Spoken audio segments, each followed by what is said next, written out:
एक लड़का अपनी बेहतर जिंदगी की तलाश में अनजान शहर में जाता है।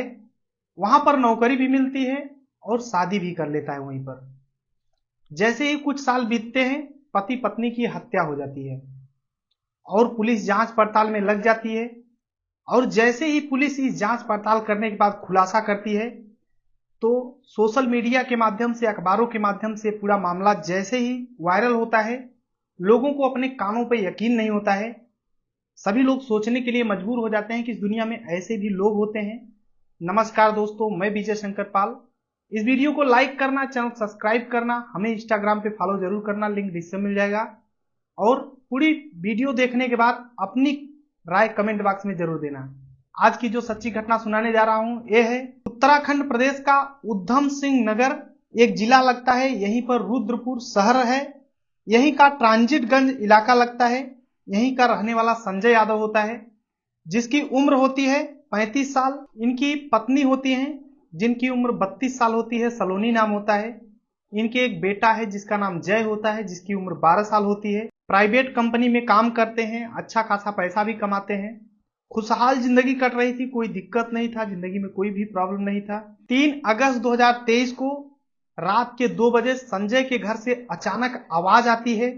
गांव के लोग दौड़ते हुए आते हैं और जैसे ही आते हैं, संजय के घर में घुसते हैं, तो जो देखते हैं वाकई में चौंकाने वाला था। क्योंकि संजय और उनकी पत्नी सलोनी की डेड बॉडी घर के अंदर पड़ी हुई थी और उनका बेटा जय चीख चीख करके रो रहा था। और संजय की सासू माँ जो होती हैं गौरी मंडल, उन्हें भी गंभीर अवस्था में चोट लगी थी। गांव के लोग जैसे ही देखते हैं, तुरंत पुलिस को इन्फॉर्म करते हैं। पुलिस मौके पर आती है। अब पुलिस आती है तो देखती है कि संजय के गर्दन में चाकू से, ऐसा लग रहा था कि धारदार चाकू से मारा गया है, और सलोनी के सिर में कई बार चाकू से मारा गया है। और जो उनकी सासू माँ थी गौरी मंडल, उन्हें गंभीर चोट थी, तो उन्हें हॉस्पिटल के लिए रवाना करा दिया जाता है। और फिर पुलिस अपनी टीम बनाती है, जांच पड़ताल में लग जाती है कि आखिर ये व्यक्ति कौन है, किसने मारा है। अब जो 12 साल का लड़का है, उससे जय से पूछताछ किया जाता है कि आखिर कौन तुम्हारे घर में आया था। तो जय बोलता है कि एक व्यक्ति है, वो मेरे घर अक्सर पहले भी आया करता है और आज रात में आया था, वही मेरे मम्मी पापा को मारा है और भाग गया है। जब पुलिस बोलती है कि उसका नाम क्या है, तो जय बताता है कि नाम मुझे नहीं पता है, अगर उस व्यक्ति को मैं देखूं तो पहचान जरूर लूंगा। अब पुलिस उस गली के सीसीटीवी कैमरे निकलवाती है और जांच पड़ताल शुरू करती है। जब सीसीटीवी कैमरे में एक व्यक्ति रात को 2 बजे भागते हुए दिखता है, तो पुलिस उस चेहरे को जब जय को दिखाती है, तो जय देखते ही बोलता है, हाँ यही व्यक्ति मेरे मम्मी पापा को मारा है। अब पुलिस गांव वालों को चेहरा दिखाती है, तो गांव वाले देखते ही बोलते हैं तो जगदीश है। जगदीश, जिसकी उम्र 25 साल होती है, ये उत्तर प्रदेश के शाहजहांपुर का रहने वाला है। अब पुलिस ये कंफर्म हो जाती है कि ये जगदीश ही है जो इन दोनों की हत्या किया है। पुलिस शाहजहांपुर अपने टीम के साथ पहुंचती है उसके घर पे, तो जगदीश घर पे नहीं मिलता है। पुलिस अब उससे तलाशना शुरू कर देती है अलग अलग जगहों पे, लेकिन कोई पता नहीं चल पा रहा था। पुलिस उसके नंबर को सर्विलांस पे लगा देती है, उसका लोकेशन ट्रैक करने की कोशिश करती है। उसका मोबाइल स्विच ऑफ आता है, बीच बीच में खुलता है। जब भी मोबाइल खुलता है, उसका लोकेशन चेंज होकर के आता है। अब पुलिस पूरी ताकत के साथ ढूंढना तलाशना शुरू कर देती है, लेकिन वो मिल नहीं पा रहा था, पुलिस के पकड़ में नहीं आ रहा था। पुलिस 25,000 का इनाम भी उसके नाम घोषित कर देती है कि अगर कोई भी उसे सुराग बताता है कि यहां पर है, उसे 25,000 रुपए दिए जाएंगे। पुलिस पूरी ताकत के साथ उसे पकड़ने की कोशिश कर रही थी, लेकिन कोई पता नहीं चल पा रहा था। इसी बीच पुलिस अपनी खबरियों को लगाती है और तभी एक व्यक्ति आता है 9 अगस्त 2023 को, यानी उस घटना के 6 दिन बाद। जैसे ही 6 दिन बीतते हैं उस घटना के, एक खबरी आता है और बताता है कि उत्तर प्रदेश के रामपुर में जगदीश छिपा हुआ है। पुलिस अपने टीम के साथ जाती है, चारों तरफ से उसे घेर लेती है और जगदीश पुलिस के हत्थे चढ़ जाता है। जैसे ही पुलिस को पकड़ती है, ले आती है थाने, और फिर जगदीश से पूछताछ स्टार्ट होती है, तो आसानी से जगदीश पूरे जुर्म को कबूल कर लेता है। जगदीश पूरा जुर्म कबूलने के बाद जो कहानी सुनाता है, वाकई में चौंकाने वाला था। कहानी की शुरुआत यहां से होती है। जो संजय होता है, उत्तर प्रदेश के आजमगढ़ जिले का रहने वाला होता है। वो 17 साल पहले अपने बेहतर भविष्य की तलाश में उत्तराखंड के रुद्रपुर शहर में नौकरी स्टार्ट करता है और जिस कंपनी में नौकरी करता है सब कुछ अच्छा चल रहा था, लेकिन उसी कंपनी में एक लड़की मिल जाती है जिसका नाम सलोनी होता है। सलोनी देखने में बेहद खूबसूरत। संजय सलोनी को देखता है तो उससे दोस्ती हो जाती है। दोनों साथ में ही काम करते थे एक ही कंपनी में, तो दोनों से दोस्ती हो जाता है, फिर मोहब्बत, फिर प्यार। अब दोनों धीरे धीरे एक दूसरे से लगाव करने लगते हैं। दोनों एक दूसरे से शादी करने का वादा कर लेते हैं। दोनों अलग अलग कास्ट के होते हैं, तो अपने अपने घर से बात करते हैं, घर वाले भी राजी हो जाते हैं, तो दोनों की शादी हो जाती है। जैसे ही शादी हो जाती है, संजय अपने ससुराल में ही घर जवाई बनकर रहने लगता है। कुछ साल बीतते हैं, उसके बाद संजय को एक बेटा पैदा होता है जिसका नाम जय होता है। सलोनी जो थी उसके पिता दिलीप सिंह, माता जो थी वो गौरी मंडल थी। उसके पिताजी भी वही कंपनी में काम किया करते थे। जो गौरी मंडल थी उसके 2 बेटी होती हैं, बड़ी वाली बेटी जो थी यही सलोनी थी। अब गौरी मंडल ट्रांजिट कैंप में एक रूम खरीद करके संजय को दे देती है। वहीं पर गौरी मंडल संजय के साथ रहने लगती है। सब कुछ सही चल रहा था, लेकिन सामने के रूम में एक व्यक्ति रहता था जिसका नाम जगदीश होता है। जगदीश राजमिस्त्री का काम किया करता था। एक दिन छत पे टहल रहा था, तभी सलोनी को देखता है और देखते ही उसका दिल भा जाता है, क्योंकि सलोनी बेहद खूबसूरत थी। अब सलोनी को जैसे ही देखते ही जगदीश देखते ही अपना दिल दे बैठता है। सलोनी के बारे में पता करने की कोशिश करता है कि ये महिला कौन है, कहाँ की रहने वाली है, इसकी शादी हुई है कि नहीं।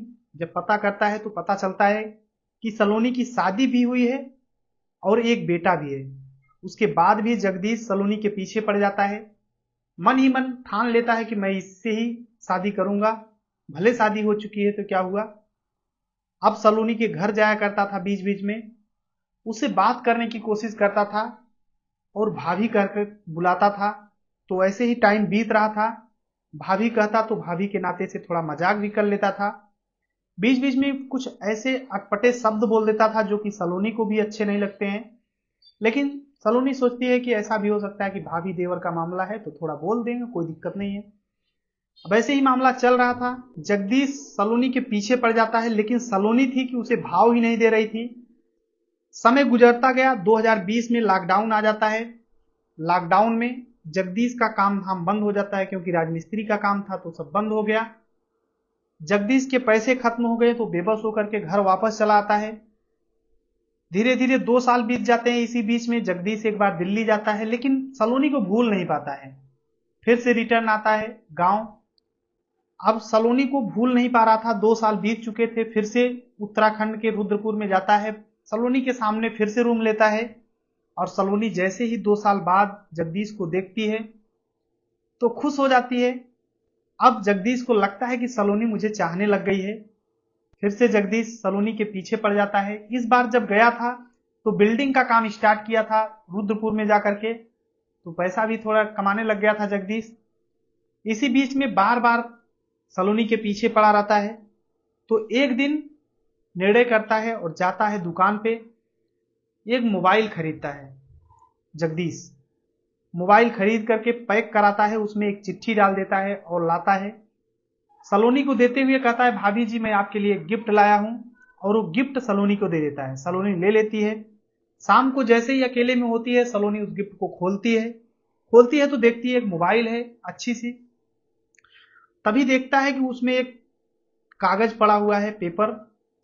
उस पेपर चिट्ठी को खोलती है सलोनी और पढ़ती है। उसमें लिखा था कि भाभी जी मैं आपसे बहुत ज्यादा प्यार करता हूं और आपके साथ ही जीना मरना चाहता हूं। आपसे मैं शादी करना चाहता हूं, आपके बिना नहीं रह पाऊंगा। मैं भले भाभी कहता हूं, लेकिन मन ही मन आपको अपनी पत्नी बना रखा हूं।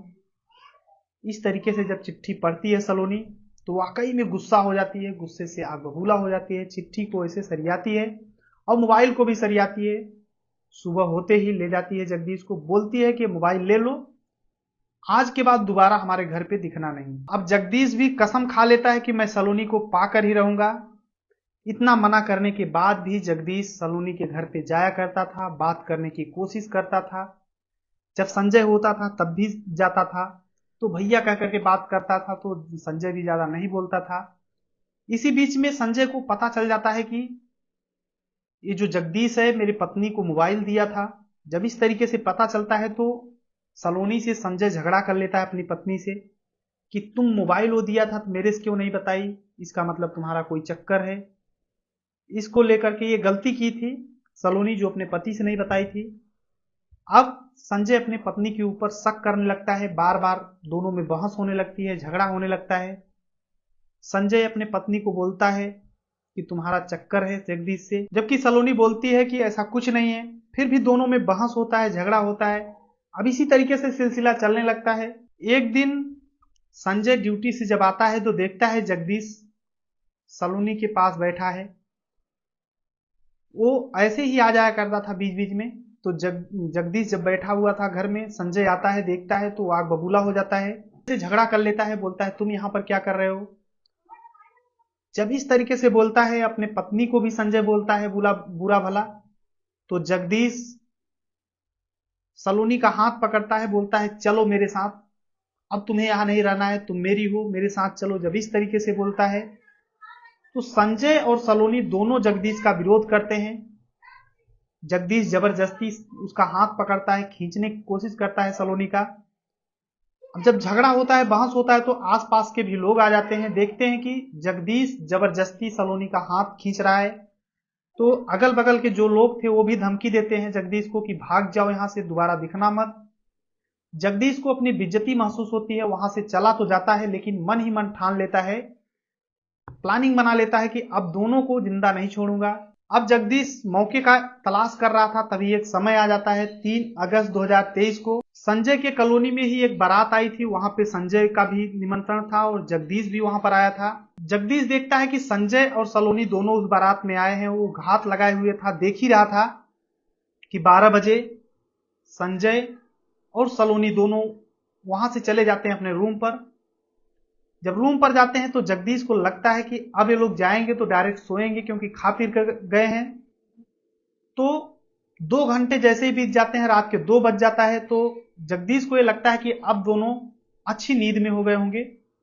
पहुंचता है, कूलर चल रहे थे तो किसी को पता नहीं था, उसी में वो उसका दरवाजा तोड़ता है संजय के रूम का जगदीश, और अंदर घुस जाता है। जैसे अंदर घुसता है, देखता है कि जो संजय है वो सो रहा है गहरी नींद में, क्योंकि 12 बजे रात तक जगा भी था, तो सो रहा था।